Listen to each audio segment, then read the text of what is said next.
আজিজুল ভাই, এক পরিচিত নাম, এক সুপরিচিত মুখ। বাংলাদেশের রাজশাহী জেলার ভারত সীমান্তবর্তী চর খানপুর, এখানে তিনি বসবাস করলেও তার পরিচিতি এখন এপার বাংলা ওপার বাংলা সহ প্রায় সবখানেই। বাবা, ছেলে, দাদা সবাই এক নামেই চিনে, এক নামে ডাকে, আজিজুল ভাই। তার জন্ম হয়েছিল ভারতের পশ্চিমবঙ্গের মুর্শিদাবাদে। তার যখন দুরন্ত শৈশবকাল, তখন তিনি তার বাবার সাথে বাবার হাত ধরে ভারতের গণ্ডি পেরিয়ে চলে আসেন এই চরখানপুরে। আজ থেকে 15 বছর আগেও চরখানপুরের সাথেই যে মুর্শিদাবাদের অংশ রয়েছে, এই দুয়ের মাঝে কোনো কাঁটাতারের বেড়া ছিল না। তাই অবাধেই চলত দুই দেশের মাঝে চলাফেরা।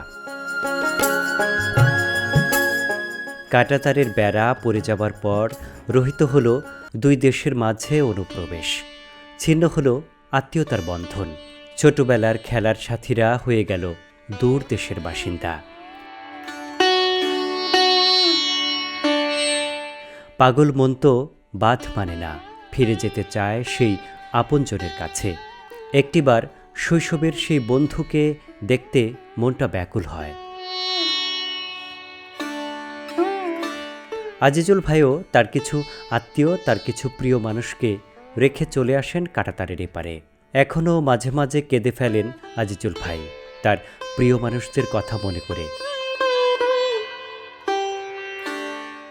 আসুন আমরা তার মুখ থেকে আজকে কিছু কথা শুনতে চাই, তার সেই ফেলে আসা দিনগুলোর কথা, তার সেই ফেলে আসা প্রিয়জনদের কথা।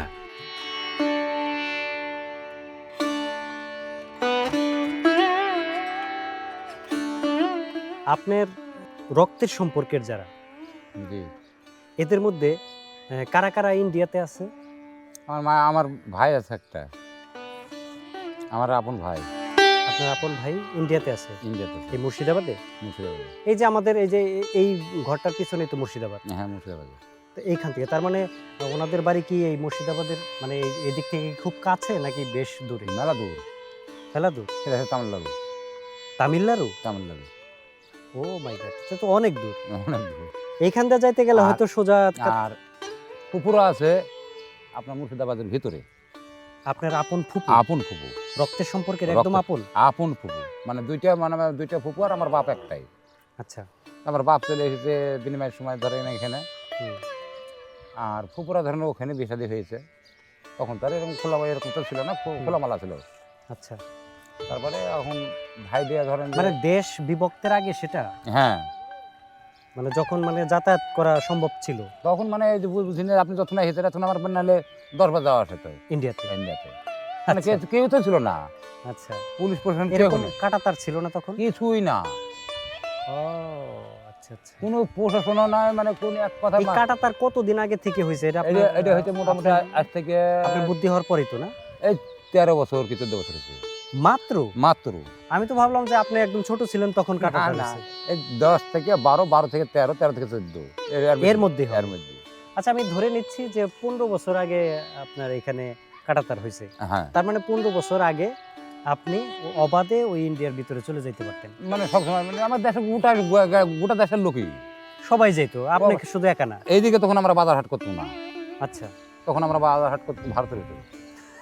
হ্যাঁ, কি মজা না, এক দেশের থেকে আরেক দেশে বাজার ঘাট ওই করা, আপনার আরেক দেশে যে কোনো জিনিস নেবেন, ফল নেন, আপনি যে কোনো জিনিস নেবেন, শাড়ি কাপড় চোপড়, একটা বাড়িতে একটা আমার হয়তো মেহমান এলো, বসো আমরা আসছি, সাইকেল ছেড়ে গেল ভাতাম গেলে চলে আনো, কোনো মানে বাধা বিক্ষণ নাই। মানে ওখানে নদীতে পানি, আমার যেরকম সাঁকো আছে, ওখানে একটু নদী আছে, ওই জায়গাতে এরকম সাঁকো আছে। আচ্ছা। সাঁকো বুঝে হাঁটে চলে যায়। পুলিশ প্রশাসন তো কেউই নাই, ধরা পাকড়া কেউই নাই, কে ধরবে? মানে কেউ তো নিষেধই করছে না। গান বাজনা যদি খালি হয়, হ্যাঁ, গান বাজনা, কে সার্কেস মার্কেস, পুজে হাবি যাবে, পূজার টাইমে ধরেন পূজা টুজে আমরা দেখতে যেত। হ্যাঁ, গানের যখন গান হয়, সার্কেস খেলা হয়, আচ্ছা, তখন আমরা সার্কেস খেলা দেখতে যাই। চড়ক খেলা বলে না? হ্যাঁ হ্যাঁ। ওই যে চড়ক গাছের মধ্যে যে মানুষের পিঠের মধ্যে কালা গেঁথে দিয়ে, মানে একদম চামড়ার মধ্যে যে একটা বড়শির মতো কাল গেঁথে দিয়ে তারপরে ঘোরায়। হ্যাঁ ঘোরায়, ওই চড়ক খেলাও দেখতে যায়, বুঝতে পারলেন? আচ্ছা। এখন ভাই আর কোনো কাজ নাই, এখন সুচো বন্ধ। এখন তো মানে ওই যে সীমানার ওই পাশে পাড়া দেওয়াই যায়, পা দেওয়াই নিষেধ। নিষেধ। আর আগে আপনার মতন লোক আপনার সাথে করে নিয়ে গেছে, আবার নিয়ে চলে এসেছি। হাট বাজার করে নিয়ে রেডিও লিছি, FM রেডিও লিছি, একবারে হিন্দি গান দিয়েছি, ধরেন একবার মাথার করে বেড়ে গিয়ে গামছা দিয়ে বাঁধলে সাইকেল উপর চড়ে ধুম ধাড়াকা গান বাজতে চলে এসেছি। ধরার তো লোকই নাই, কে ধরবে? পুলিশও তো নাই। পুলিশই তো নাই। মানে মোট কথা হয়েছে কি, বিষয়টা হলো তখন এরকম বাধ্যবাধকতা ছিল না, বা কাঁটাতারের বেড়াও ছিল না, পুলিশ প্রশাসনের এরকম তৎপরতা ছিল না।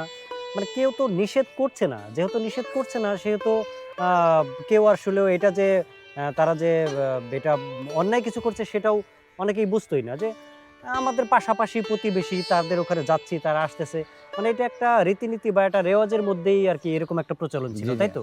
ওই বিয়ে সাহেব যে থাই গেছে, এই কাহা যাইবে, মানে হর যা হিন্দি ভাষা, কাহা যাইবে না দাদা একটু গান শুনতে যাব, কি একটু খেলা দেখতে যাব, রথের টাইমে রথ দেখতে যাব। হ্যাঁ যাও, ছোট দাও, চট যাও। ছোট দাও। মজা। তোমরা আশাকালে আমাদের লেগে স্টার সিগারেট লিস্ট পা, ও আমরা এখান থেকে আবার স্টার সিগারেট লিস্ট দিত, হ্যাঁ হ্যাঁ। কিছু বলতাম না তো। মা বহিন বিটি মাটি লাতি বুতি একবার দল ধরে দিলে যেত, আচ্ছা, একবার গরুর পালের মতন দল ধরে যেত। দল ধরে চলে যেতেন। এক কথা হচ্ছে সুদানের লোকই তো নাই, কে সুদান? লোকই নাই। মেন বিষয় ওইটাই যে ওইটাই। আসলে বাধা দেওয়ার তো কেউ নাই, বাধা দেওয়ার কেউ আর নেই। এটা যে অন্যায় হচ্ছে সেটাও তো মানে বুঝতেছেন না তখন, না, কারণ তখন তো কেউ নিষেধই করে নাই যে এটা মানে যাওয়া অবৈধ, অন্যায় কি অবৈধ এগুলা তখন তো আমার এরকম ছিল না। এরকম ছিল না। জি, কথা সেটাই। এখন ভাই এমন হচ্ছে মুখে তাকাইতে ভয় লাগে। হ্যাঁ, এখন এই মুখে তাকাইতে ভয় লাগে। আমাকে বিজেপিতে বলছে চলেন ভাই মাছ মারতে যাই, বুঝলেন তিন দেবে, না দাদা আমি যাবো না দাদা, আমার এখন যাওয়াটাও অসম্ভব। আমাদের বিজেপি বলছে হুম। কতদিন আগে? এই মোটামুটি 15-16 দিন আগের কথা। আচ্ছা, বলতেছে মাছ মারবে মানে ওই ভারতের সীমানায়। মানে ওখানে আভাঙ্গা মাছ, হ্যাঁ। ওখানে মারিয়া, চলো তোমারও হবে আমারও হবে। হুম। আমার না দাদা আমার এগুলো আমার অসম্ভব। কারণ বর্তমানে আপনার একটা ফেস ভ্যালু রয়েছে। হ্যাঁ, যখন মোবাইলে ছবি তুলে কেউ দিয়ে দেয়, হ্যাঁ, তখন একটা ফাইসে যাবো আমি। ফাঁসে যাবে। কারণ হলো আজিজুল ভাই কিন্তু একজন পরিচিত মুখ, তাকে মানে ইন্ডিয়ার লোকও যেমন চিনে, বাংলাদেশের লোকও কিন্তু চেনে। বাংলাদেশের লোক যেমন এই চর থেকে শুরু করে সারা বাংলাদেশের মানুষ তাকে চেনে, এবং তার এই পশ্চিমবঙ্গ বা এই এদিকে আসাম, এই সবাই কিন্তু ইয়েকে চেনে, আজিজুল ভাইকে চেনে। কারণ ওই পাশের যে কিছু কন্টেন্ট ক্রিয়েটর ভাই যারা রয়েছে তারা কিন্তু ভিডিও করছে। এই কয়েকদিন আগে এই পাশ দিয়ে কিছু ভাই বেড়াদার ভিডিও করতে আসছিল, তারা ওই পাশ থেকে ভিডিও শুট করতেছে আর বলতেছে যে এই যে দেখা যায় ওইখানে আজিজুল ভাইয়ের বাড়ি। তারা ভিডিও করতেছে, তারা ভারতের কন্টেন্ট ক্রিয়েটর, ওই পাশ থেকে ক্যামেরা ধরে দেখাচ্ছে যে ওই যে ওইখানে আজিজুল ভাইয়ের বাড়ি। ভাইরাল সেই আজিজুল ভাই, বাংলাদেশের সেই ভাইরাল আজিজুল ভাই, তার বাড়িটা ওই যে ওইখানে, এভাবে দেখাচ্ছে। তো আমি ভাইকে বলছিলাম যে ভাই আপনি ওই পাশ থেকে আসেন, আপনি ওই পাশে থাকবেন, আমি এই পাশে থাকবো, আমরা দুই ভাই দুই পাশ থেকে ভিডিও শুট করব। আপনি ভারতের কন্টেন্ট ক্রিয়েটর, আমি বাংলাদেশি ক্রিয়েটর। তো দুই দেশের বেড়াজালে আমরা দুইজন আটকা থাকলেও আমাদের মধ্যে একটা সম্প্রীতি রয়েছে, সেই সম্প্রীতির মানে খাতিরেই বা সম্প্রীতির বদলতে আমরা দুইজন আমাদের আইনের যাতে ব্যত্যয় না ঘটে, যার যার এরিয়াতে দাঁড়িয়ে আমরা ভিডিও করলাম। তো এইরকম গল্প হয়েছিল ওই ভাইয়ের সাথে। তো সেটা থেকে আর কি বলছি যে ও পাশের লোকজন কিন্তু আপনাকে বেশ ভালো চেনে। আমার মানে মুর্শিদাবাদের লোক এক কথা মানে গোটা পুরা ইন্ডিয়া, ব্যাংকক, আপনার নেপাল, হ্যাঁ মানে সব জায়গার লোকে আর কি আমার সাথে রাত 12টার পর থেকে ফোন হয়। তো এক সাংবাদিক এসে চলো আমার এখানে ইন্ডিয়ার, এসে বুঝে ভাই আপনি পাসপোর্ট খালি পাসপোর্ট করে খালি আপনি দর্শনে যাবেন কি বেনাপোল যাবেন, আপনি যাইয়ে খালি আমাকে একটা ফোন দেবেন, আপনাকে আমি মাইকল লিখে তুলে আসবো কথার ভিতরে। আচ্ছা এখানে গেল যখন আমি আপনার জাফলং গেল, জাফলংয়ে যাই, জাফলংয়ের পাহাড়, আর পাহাড়ের মানে এই 20 থেকে 30 ফিট উঁচুর করে আমাদের তারকাটা আছে, তারকাটা তো আছে। এবার তারকাটার উপরে কিন্তু ভারতের বিএসএফ দাঁড়িয়ে আছে। জি। আর আমি একটা গেঞ্জি কিনবো, একটা গেঞ্জি দিচ্ছি আর একটা মানে আপনার চোখের একটা সানগ্লাস নিয়ে মুছে ধরে, এত রোদ পড়ছে তাহলে একটা লিলি। এবার নিতে যাই তখন বিএসএফ আমাকে ডাকছে, এই আজিজুল ভাই মানে বাংলাতে। তখন আমি বলছি না দাদা আপনাকে যাওয়া যাবে না, আমাদের এরকম এরকম আমাদের এখানে ধরেন যে আমাদের এরিয়া এই পর্যন্ত এই বিএসএফ ধরেন যে এখানে আছে, আর নাঞ্জের কাছে আছে আমার বাংলাদেশের বিজেপি। বলছে ভাই আপনার ডাকছে তার কারণ, এখন কারণ কিছু লেগে ওকে সুদান, বলছে আপনি আইজুল ভাই না? আমি বলছি, হ্যাঁ আমি আইজুল ভাই। সারা বাংলাদেশে আমাকে চিনে, সারা পৃথিবী চিনছে আমাকে। হ্যাঁ, তো এটা ভালোবাসার কারণে আমাকে হয়তো ডাকছে। সে জান একটু কথা বলেন, আপনার বিনা অনুমতি ছাড়া তো আমি যাইতে পারবো না তার কাছে। যেন যাই বুঝে যে ভাই আপনার সাথে আমি একটা বন্ধু তালি করবো ভাই, আপনি ওখান থেকে চিনা পড়ছে হলো, আর বাপ দাদার সবকে চিনে ফেললাম আমি। আচ্ছা, আর বাপ দাদা 14 গোষ্ঠীকে সব চিনতে পারলাম। মানে ওই যে ভারতের এরিয়াতে যে বিএসএফ দাঁড়িয়েছিল, সেই বিএসএফ আপনাকে ডাকছে, আপনি সেখানে গেছেন এই বিডিআর এর পারমিশন নিয়ে। পারমিশন দিয়ে বিডিআর আপনাকে বলছে যে ঠিক আছে, আপনাকে যেহেতু বিএসএফ ডাকছে আপনি যান। হ্যাঁ, কিন্তু ওই তার কাটার ওই পারে ক্লোজ করিনি, তারপরে এই পারে উনি একটু আগে আসছে। হ্যাঁ, মানে আপনার ক্যামেরার কাছে ওখানে আমি, আর এখানে মধ্যে তার কাটা, ওর এলাকায় ও আছে, আমার এলাকায় আমি আছি। তো উনি ওই পাশ থেকে কথা বলছে, ওই পাশ থেকে কথা বলছে, ওর এলাকায় ঢুকে নেই, ওর এলাকায় ঢুকতে দেয় নাকি। তারপরে তখন বুঝে যে ভাই আপনি আমাকে চিনতে পারছেন না? তো না তো দাদা, আমি তো আপনাকে চিনতে পারি না। বহুদিন আগের কথা, তো একসাথে খেলাধুলা করেছি, মানে একসাথে উঠা বসা করেছি, গরু টরু চাল টাল তৈরি বেড়াচ্ছি। এখন ধরেন বড় মানে বিএসএফ এখন বুঝে যে এরকম ব্যাপার, আমাকে ভালো করে আপনি আপনার চিন্তা দিচ্ছেন, কিন্তু আপনি আমাকে চিন্তা করেন, হইতেও পারে। এখন এক দুই করতে করতে করতে করতে ওর কিন্তু আপনার বাম চোখের ভিতরে একটা তিল আছে, কিন্তু ওইটাই কিন্তু আমি কিন্তু ফলো করছি, ধরছি, কিন্তু মানে গোপনে ধরছি, ধরতে ধরতে ধরতে। আর ডাহিন চোখের কিন্তু এই কোনার ভিতরে এই সাদা পুতুলে পুরো একটা তিল আছে। আমি বলছি, তুই অমুকের বেটা না? হ্যাঁ, তুই অমুক না? না তো হ্যাঁ। আমার মেলা ছোট, কিন্তু হ্যাঁ হ্যাঁ হ্যাঁ, আমার বহু ছোট কিন্তু। আচ্ছা, হ্যাঁ ভাই, আপনি ঠিক চিনতে পারছো তাহলে। মানে মানে তার সাথে কি ছোটবেলায় আপনার এই বাংলার এপার বাংলা ওপার বাংলা যখন কোনো ভেদাভেদ ছিল না, যখন যাতায়াত ছিল, তখন তার সাথে আপনার বন্ধুত্ব ছিল, বা তারা এইদিকে ছিল? আমি তো তখন ভারতে বেশি অংশ থাকতো, বাড়িতে সারাদিন কাজ করতো, সন্ধ্যেবেলা চলে যেত, সারাদিন আড্ডা বাইরে, আবার ভোর রাতে চলে আসতো। মানে আপনি তখন বাংলাদেশের থাকলেও ভারতে যায় সারাদিনই কাটাইতেন বা রাত কাটাইতেন, ভারত চলে এক কথা যে ভারত আমার মনে বললো না যে এটা ভারত ছিল, আমরা মনে করি যে গোটাটা পুরাটাই বাংলাদেশ। হ্যাঁ, এরকম সিস্টেম ছিল তখন।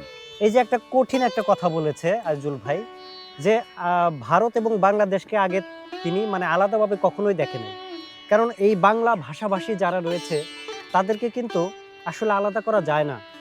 আমার অনেক দর্শক বন্ধু, অনেক সাবস্ক্রাইবার, আমি শ্রদ্ধার সাথে তাদেরকে মেনশন করতে চাই যে আমার অনেক ভাই ব্রাদার রয়েছে যারা আসলে আমাকে খুব খুব মানে এমন ভাবে কিছু কমেন্ট লিখে যেটা আসলে আমার হৃদয় ছুঁয়ে যায়।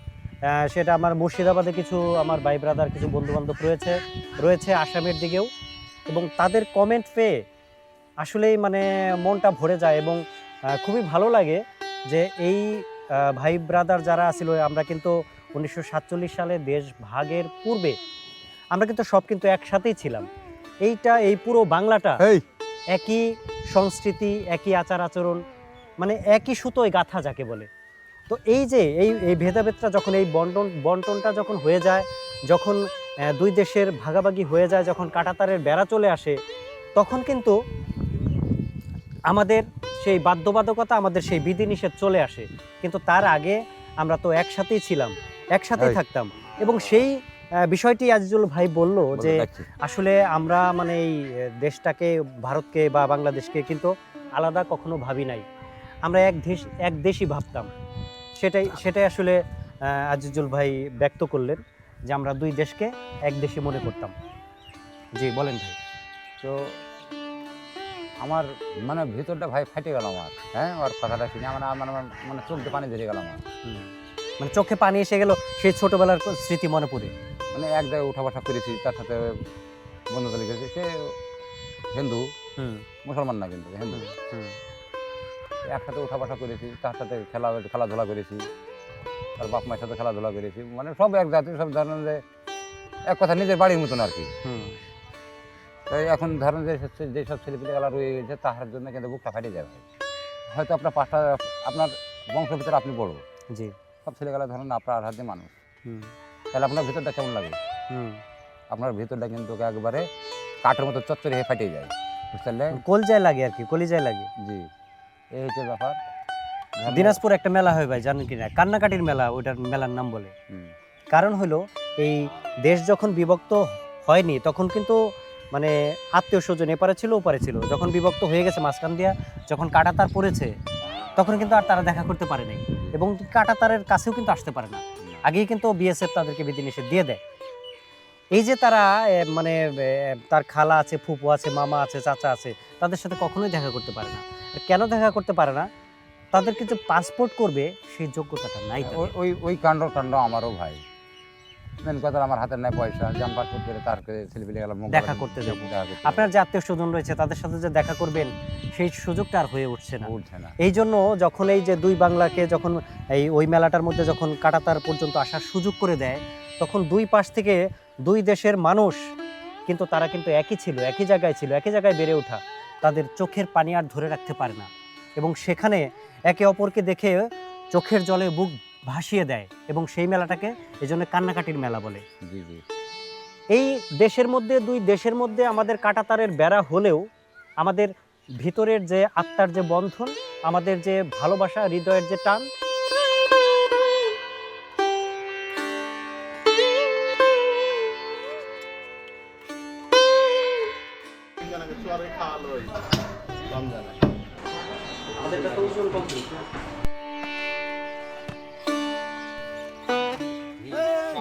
তুমি খাচ্ছ না কেন? খাচ্ছ না কেন? খাও খাও।